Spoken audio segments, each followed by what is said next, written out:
एक मोटेल से, जहाँ पर मेगन नाम की एक प्रोस्टिट्यूट काम कर रही थी। उसे देखकर ही ऐसा लग रहा था कि वो इस काम से खुश नहीं थी। फिर भी वो पैसों के लिए एक के बाद एक कस्टमर के साथ में इंटीमेट हो रही थी।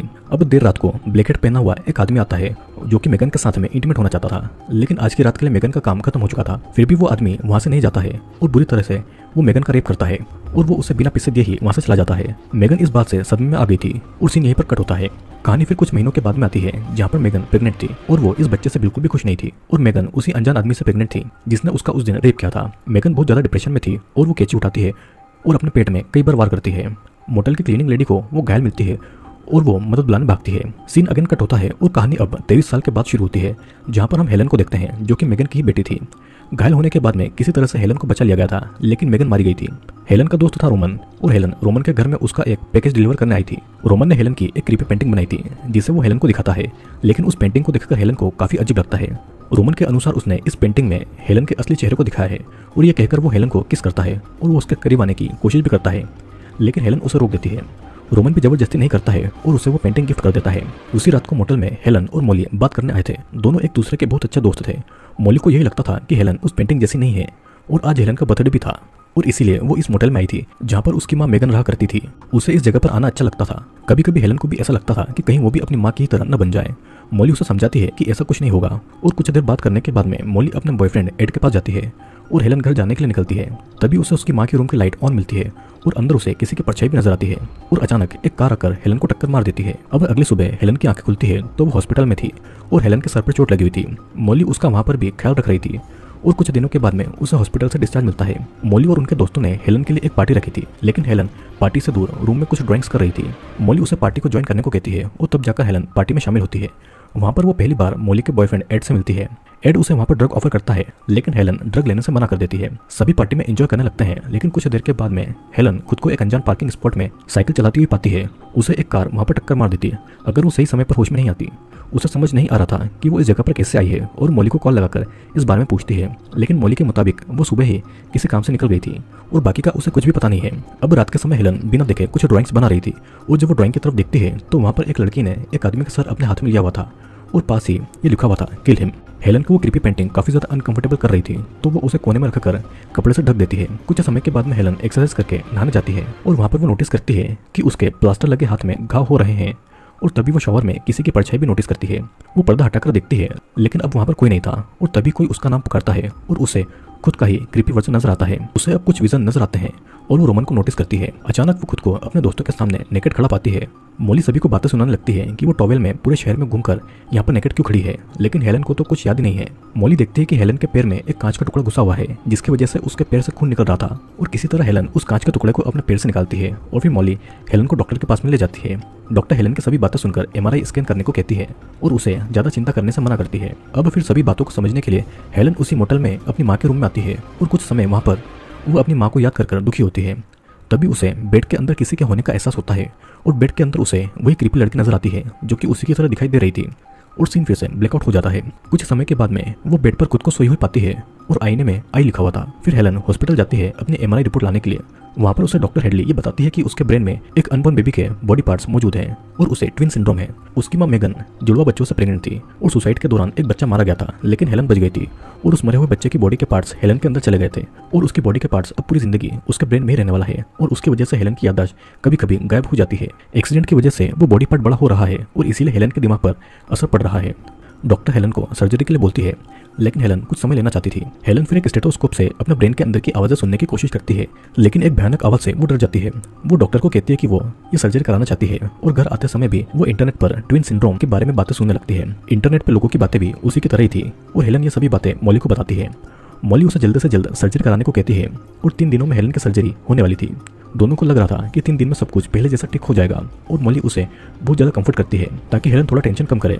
फिर दोनों एक साथ एक पिक्चर भी क्लिक करवाती है और वो हेलन को रेस्ट करने का बोलकर मॉली अपने काम पर चली जाती है। हेलन जब अपने रूम में आती है तो देखती है कि वो क्रीपी पेंटिंग अपनी जगह पर नहीं है और वो फिर से उस पेंटिंग को पहले की जगह पर रख देती है। उसे लग रहा था कि मॉली ने वो पेंटिंग वहाँ पर रखी हुई होगी और वो मॉली के रूम में जाती है, लेकिन मॉली वहाँ पर नहीं थी। अपने रूम में वापस आने पर वो पेंटिंग फिर से अपने आप दूसरी जगह पर थी और गुस्से में हेलन उस पेंटिंग को वापस से रोमन को देने आती है। वो रोमन को आवाज लगाती है, लेकिन रोमन उसे कोई जवाब नहीं देता है।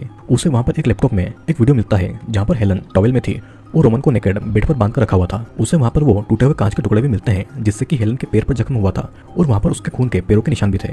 वो उस लैपटॉप को फौरन अपने साथ में लेकर वहाँ से भाग जाती है। वो सुनसान जगह पर आकर रुकती है और लैपटॉप को तोड़कर एक डस्टबिन में फेंक देती है।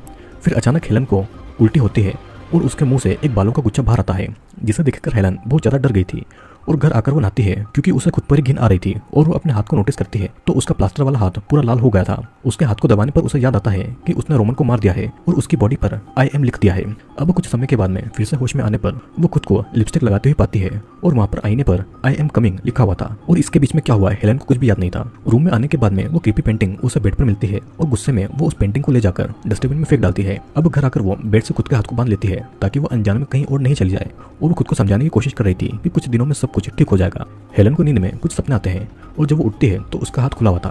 वो अपने पास में एक चाकू को भी नोटिस करती है, मतलब कि उस चाकू से उसने अपने हाथ खोल लिए थे। उसके पैर भी मिट्टी से भरे हुए थे और उसके हाथ भी खून से सने हुए थे और वो पेंटिंग अब भी रूम में मौजूद थी।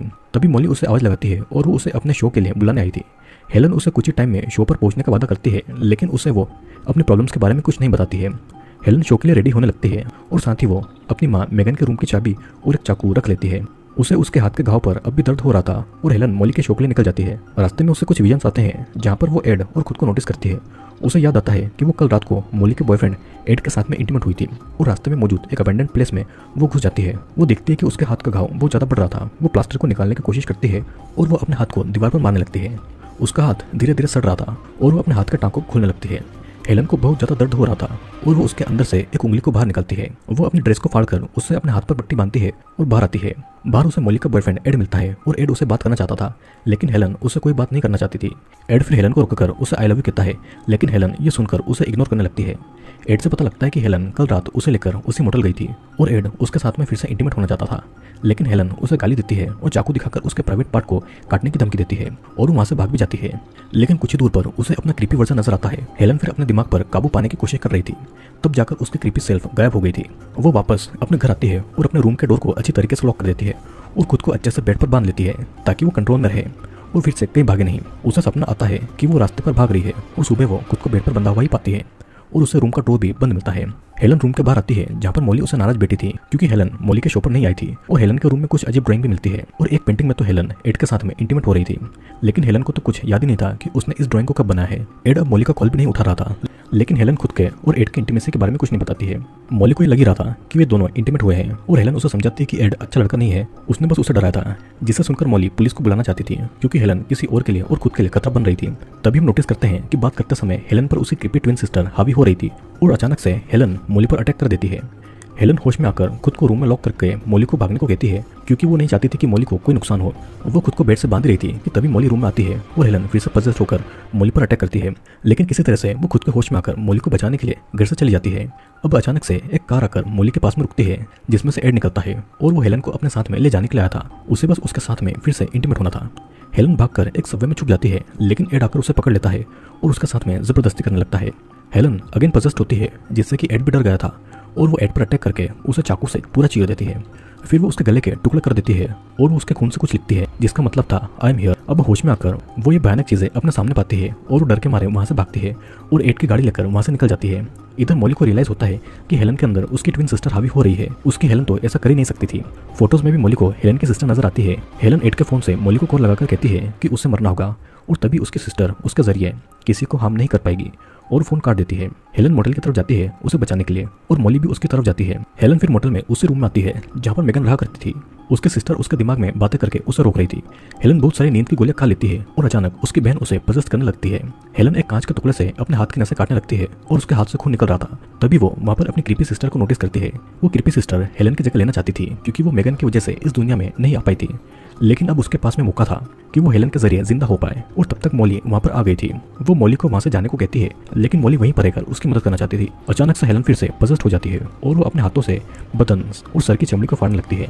मॉली बस डर कर ये सब देख रही थी और बाथरूम में खुद को बंद कर लेती है, लेकिन पजेस्ट हेलन डोर खोलने की कोशिश कर रही थी। बाथरूम की खिड़की से मॉली बाहर आ जाती है और कार में बैठती है, लेकिन वहाँ पर कार की चाबी नहीं थी। मॉली के कार से बाहर आते ही पजेस्ट हेलन मॉली को डरा देती है और मॉली फिर से रूम में आती है। लेकिन पजल्स हेलन उसका गला दबाने लगती है। यहाँ पर पजल्स हेलन मोली की जान लेने वाली थी कि तभी एक कांच के टुकड़े से वो हेलन का गला काट देती है, जिससे कि हेलन की मौत के साथ साथ उसकी कृपी बहन भी वहीं पर मारी जाती है। मोली अपनी दोस्त को मारकर बहुत ज्यादा दुखी हो रही थी और मोली अपनी दोस्ती के पलों को याद कर बहुत ज्यादा रोती है और अपने घर जाने के साथ साथ ये मूवी यहीं पर एंड होती है। तो दोस्तों मूवी में हुआ ये कि जिसने मेगन का रेप किया था शायद से वो डेविल था और इसीलिए वो अपनी पहचान बताए बिना वहां से भाग गया। मेगन को शायद ये बात पता थी और इसीलिए उसने अपने बच्चे के साथ में खुद को मार दिया और इस प्रोसेस में हेलन बच गई थी। लेकिन बच्चा मारा गया और उस डेविल ने उस बच्चे के कुछ पार्ट को हेलन में डाल दिया था और एक्सीडेंट की वजह से हेलन के सर पर चोट लगी और उसकी कृपी सिस्टर फिर से जिंदा हो गई और धीरे धीरे हेलन के अंदर बड़ी होने लगी। और मूवी के एंड में हेलन भी वहीं पर मरी जहाँ पर उसकी माँ मेगन मारी गई थी और इसी के साथ में मूवी यहीं पर एंड होती है। तो दोस्तों आपको कैसा लगा इस मूवी का एक्सप्लेनेशन नीचे कमेंट करके जरूर बताना और अगर आपको मेरे द्वारा एक्सप्लेन किए गए वीडियो पसंद आते हैं तो चैनल को लाइक शेयर और सब्सक्राइब जरूर कर लेना। और अब मैं आपसे